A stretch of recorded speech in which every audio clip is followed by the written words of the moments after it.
함께 기도하심으로 12월 15일 화요일 새벽 기도회를 시작하겠습니다. 은혜로우신 하나님, 주님의 은혜와 사랑을 감사합니다. 새 날 주시고 새 소망 가운데에 예수 그리스도의 오신 대림절의 그 은혜를 저희들이 기다리며 또 기억하며 날로 어지러워지고 또 우리 주변의 삶이 너무나도 각박해져 가지만 오직 하늘의 소망을 두고 오늘도 말씀 가운데에 저희들의 삶을 주께서 풍성하게 채워주시니 감사를 드립니다. 하나님, 오늘도 말씀으로 시작하오니 말씀으로 저희를 인도하여 주시옵시고 특별히 온 교우들이 함께 말씀 읽기 90일 귀한 시간을 통하여 저희들이 누리고자 소원하는 하나님 말씀의 풍성한 은혜를 마음껏 기뻐하며 누리는 귀한 날로 삼아 주시옵소서. 감사드리오며 우리 주 예수 그리스도의 이름으로 기도하옵나이다. 아멘. 하나님의 말씀 빌립보서 말씀을 보겠습니다. 빌립보서 오늘은 2장 12절부터 18절까지의 말씀을 함께 봉독하겠습니다. 빌립보서 2장 12절로부터 18절까지의 말씀입니다. 그러므로 나의 사랑하는 자들아, 너희가 나 있을 때뿐만 아니라 더욱 지금 나 없을 때에도 항상 복종하여 두렵고 떨림으로 너희 구원을 이루라. 너희 안에서 행하시는 이는 하나님이시니 자기의 기쁘신 뜻을 위하여 너희에게 소원을 두고 행하게 하시나니 모든 일을 원망과 시비가 없이 하라. 이는 너희가 흠이 없고 순전하여 어그러지고 거스리는 세대 가운데에서 하나님의 흠 없는 자녀로 세상에서 그들 가운데의 빛으로 나타내며 생명의 말씀을 밝혀 나의 다름질이 헛되지 아니하고 수고도 헛되지 아니하므로 그리스도의 날에 내가 자랑할 것이 있게 하려 함이라. 만일 너희 믿음의 재물과 섬김 위에 내가 나를 전제로 드릴지라도 나는 기뻐하고 너희 무리와 함께 기뻐하리니 이와 같이 너희도 기뻐하고 나와 함께 기뻐하라. 아멘. 오늘은 빌립보서 말씀을 함께 보게 됩니다. 또한 이어서 골로새서와 데살로니가 전서, 데살로니가 후서까지의 말씀을 우리가 함께 공부하겠습니다. 이 빌립보서는 어제 우리가 읽은 에베소서와 마찬가지로 옥중서신입니다. 감옥에 갇혀 있는 동안에 바울이 기록한 서신서입니다. 빌립보서에는 영적 일체의 비밀과 육적 일체의 비밀에 대해서 이렇게 설명을 하고 있습니다. 무슨 말인고 하면 빌립보서를 통해서 풍부한 생활과 궁핍한 생활에도 자족을 하면서 언제나 어떤 상황에서든지 기쁨을 누리며 살아가는 그러한 하나님께서 주시는 은총에 대한 이야기를 자기의 체험한 이야기와 함께 이렇게 설명을 하고 증거를 하는 귀한 말씀입니다. 그래서 바로 기쁨의 책이요, 기쁨의 편지다 이렇게 말하곤 합니다.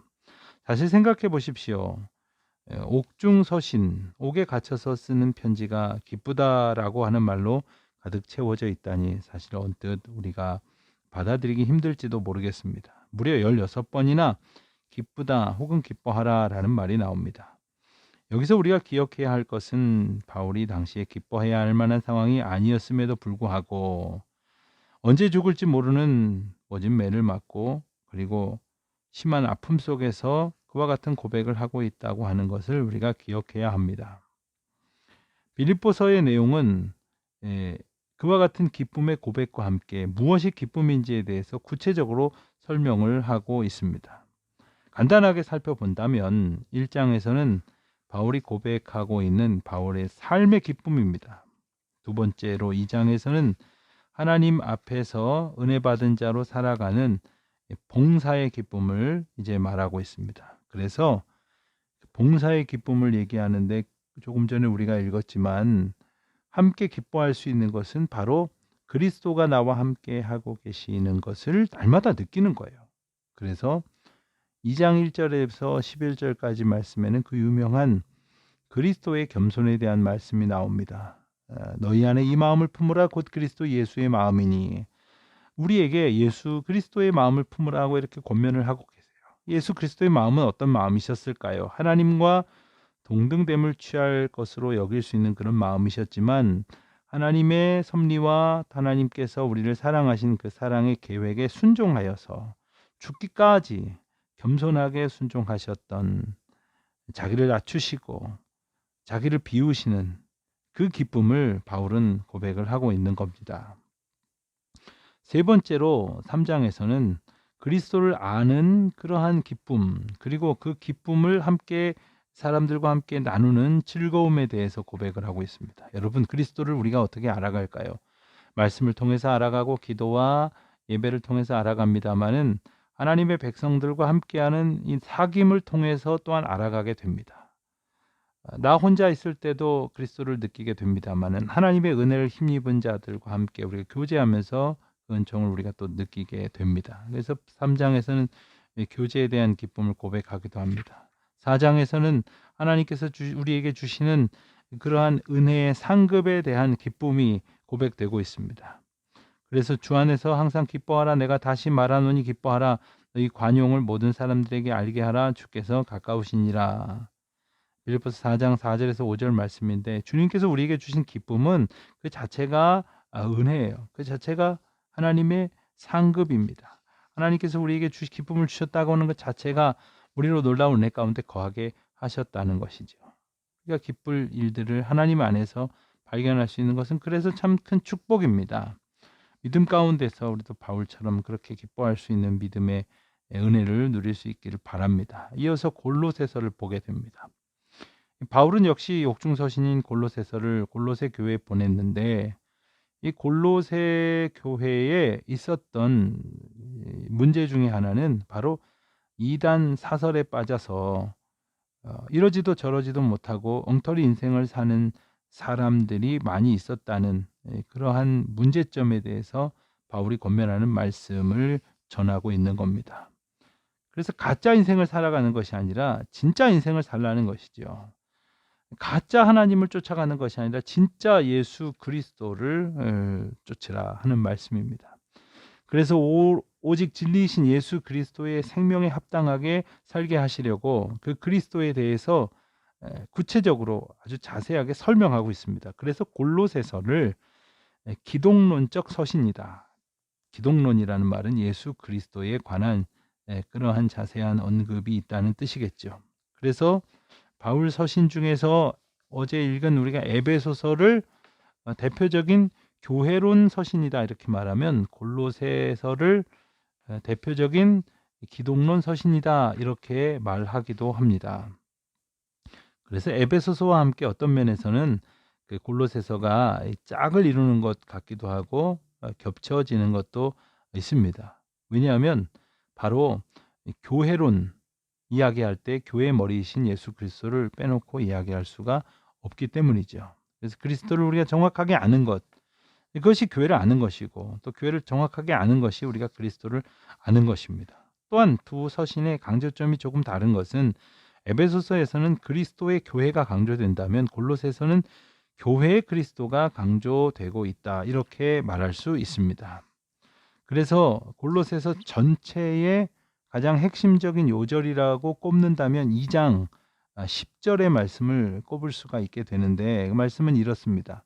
너희도 그 안에서 충만하여졌으니 그는 모든 통치자와 권세의 머리시라. 그리스도께서 우리 가운데 그와 같은 분이시라는 거예요. 그래서 골로새서의 핵심 메시지는 그리스도는 우리의 생명이시고 우리는 그 안에서 충만하여진다 하는 말입니다. 즉 하나님은 그리스도를 모든 것 위에 모든 것으로 만물의 으뜸이 되게 하셨으므로 우리는 그리스도를 함부로 아무 처소에 있는 분처럼 두게 해서는 안 된다 하는 말씀이에요. 그래서 골로새 교회를 통해서 이와 같은 귀한 은혜의 의미를 깨달으라는 거죠. 골로새 교회는 사실 바울이 3차 전도 여행을 할 때 이것을 방문한 것으로 보이지만 2장 1절에서 보면 바울이 직접 개척한 교회는 아닌 것 같습니다. 바울이 골로새서를 기록한 목적은 당시 골로새 교회 안에 있었던 이단을 반박하고 막기 위해서였습니다.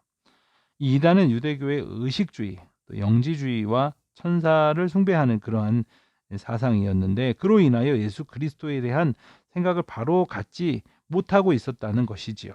여러분, 우리가 예수님 잘 믿지 못하면 예수님이 계셔야 될 그 자리를 다른 것들이 차지하게 됩니다. 또 다른 것들을 우리 마음 가운데에 미혹하여 드리거나, 그리고 그것을 쫓아가기 시작을 하면 우리 안에 예수 그리스도에 대한 고백이 온전해지지 못하게 됩니다. 그러므로 우리 골로새서를 통해서 우리의 예수 그리스도를 온전히 잘 고백할 수 있는 믿음의 사람 되시기를 우리 주님의 이름으로 축원드립니다. 이어지는 말씀은 데살로니가 전서와 후서입니다. 디모데는 데살로니가로부터 그 교인들에게 있었던 기쁜 소식과 함께 문제점을 바울에게 전달을 합니다. 이 데살로니가서는 이 디모데에게 들은 이야기에 대한 응답적 편지이지만, 엄밀히 따지어서 시간적으로 배열을 하면서 보면 바울이 기록한 많은 편지 가운데 편집상으로는 한가운데 들어있지만 시간적인 순서로는 가장 먼저 기록한 서신으로 이렇게 학자들은 대체로 추정을 합니다. 데살로니가 교회를 다녀오도록 디모데를 보냈는데, 그를 통해서 소식이 전해진 것이죠. 그 중에 첫 번째 소식은 데살로니가 교인들이 사도 바울을 아주 그리워하고 사모하고 있다 하는 내용이었습니다. 또 하나는 바울이 전해준 가르침을 잘 지키고 있다 하는 그러한 좋은 소식이었습니다. 그런가 하면 예수를 믿는다는 이유 때문에 고통을 당하고 있다는 소식도 듣습니다. 그럼에도 불구하고 기쁨으로 그들이 신앙생활 잘 하고 있다 하는 소식을 이제 바울은 듣습니다. 하지만 그것만이 아니었습니다. 디모데는 데살로니가 교회의 문제점도 바울에게 전달을 하는데, 그 첫 번째가 바로 주님께서 곧 재림하실 것이다 라고 단정을 하고, 일을 하지 않고 무의도식하는 사람들이 그 공동체 안에 있었다는 그런 문제점을 전합니다. 그리고 두 번째로는 교인들 가운데에서 어떤 사람들은 분명히 신자가 된 뒤에도 과거 이방 세계에서의 부도덕한 생활을 끊어내지 못하고 있는 이들이 있다는 것이었습니다. 또 세 번째로는 어떤 이들에게 있어서 죽은 성도들 때문에 너무 슬퍼하고 있다고 하는 것이 지나침으로 이것이 문제가 되어지고 있다는 사실도 디모데는 바울에게 전하고 있었습니다. 그래서 이 문제들을 해결하기 위한 응답적 편지를 데살로니가 전서로 기록하여 보낸 것이지요. 그래서 데살로니가 전서를 보면 먼저 그 교인들에게 모든 믿는 자의 모범이 된 것을 감사하는 말씀으로부터 시작이 됩니다. 그러나 4장에 보면 가족을 잃은 자들에게 주는 위로의 말씀이 나오는데, 4장 14절의 말씀을 보면 소망 없는 다른 이들과 같이 슬퍼하지 말 것을 언급하면서, 이미 죽은 자들에 대해서는 예수 안에서 자는 자들도 하나님이 저와 함께 데리고 오실 것이다. 그 후에 우리 살아남은 자도 저희와 함께 구름 속으로 끌어올려져서 공중에서 주를 영접하게 하시리니 그리하여 우리가 항상 주와 함께 있으리라. 이렇게 기록하므로 주님의 재림에 대해서, 그때와 시기에 대해서는 우리가 알 수 없지만 주님의 주권적인 은혜 가운데 우리가 소망을 품고 살게 하신다는 이 귀한 말씀을 데살로니가 교인들에게 선포하고 있었던 것입니다. 데살로니가 전서에서는 주로 이 시제를 중심으로 말하고 있습니다. 무엇보다도 데살로니가 교인들의 삶은 1장 9절과 10절에서 아주 잘 나타나 있습니다. 1장 9절과 10절을 제가 한번 읽어 보겠습니다. 그들이 우리에 대하여 스스로 말하기를 우리가 어떻게 너희 가운데에 들어갔는지와 너희가 어떻게 우상을 버리고 하나님께로 돌아와서 살아계시고 참되신 하나님을 섬기는지와 또 죽은 자들 가운데서 다시 살리신 그의 아들이 하늘로부터 강림하실 것을 너희가 어떻게 기다리는지를 말하니 이는 장래의 노하심에서 우리를 건지시는 예수시니라. 이렇게 말씀하십니다. 이와 같이 귀한 권면을 전했음에도 불구하고 바울의 이 서신은 데살로니가 교회인들에게 또 다른 새로운 문제를 야기시켰습니다. 주님이 도적과 같이 임한다면 그럼 밤에 잠도 자지 말고 기다려야 하나? 언제 오실지 모르는데 과연 어떻게 준비해야 한다는 말인가? 이 재림에 대해서 더러는 오해를 하고 그들의 삶이 하나님 앞에서 온전한 사명받은 자의 삶으로 지내지지 못했다는 것이지요. 그래서 바울은 이 데살로니가 후서에서 복된 소망을 언급하는 가운데에 1장에서는 핍박 중에 위로를 전하고 있고, 또한 그 가운데에서 3절에서는 믿음이 더욱 자라난다 하는 귀한 축복의 말씀을 전하기도 합니다. 또한 4절에서는 인내하고 또 견뎌야 한다는 권면을 하기도 하죠. 데살로니가 후서 2장에서는 주의 날이 이르렀다고 동심하거나 두려워하거나 하지 아니할 그것이라 하면서 주님이 다시 오실 때까지 배도하는 일, 즉 배신하고 배교하는 일들이 일어날 것에 대해서 경고하시기도 하셨습니다. 그런가 하면 재림이 가깝다고 하면서도 아무 일도 하지 않고 무의도식하는 사람들에게는 데살로니가 후서 3장 10절에서 말씀하시는 것처럼 누구든지 일하기 싫거든 먹지도 말라 하시면서 조용히 일하며 자기 양식을 먹으라, 이렇게 권면을 하시기도 하셨습니다.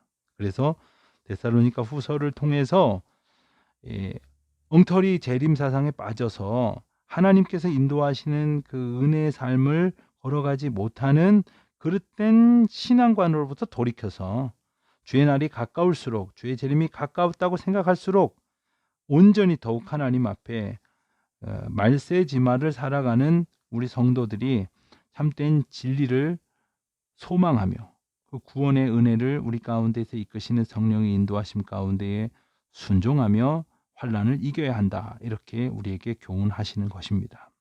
사랑하는 성도 여러분, 우리가 데살로니가 전서 후서를 통해서 또 재림에 관한 그러한 미혹하는 말들이 우리 주변에도 늘 언제나 있을 수 있는데, 과연 온전히 하나님만 바라보고 그리스도께서 교훈하신 바에 따라 순종하는 그러한 신앙적 고백이 무엇인지를 깊이 묵상하는 은혜의 날이 되시기를 주님의 이름으로 축원합니다.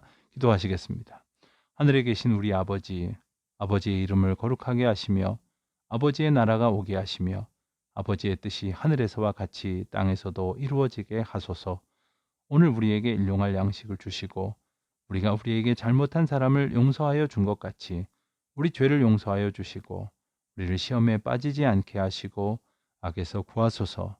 나라와 권능과 영광이 영원히 아버지의 것입니다. 아멘.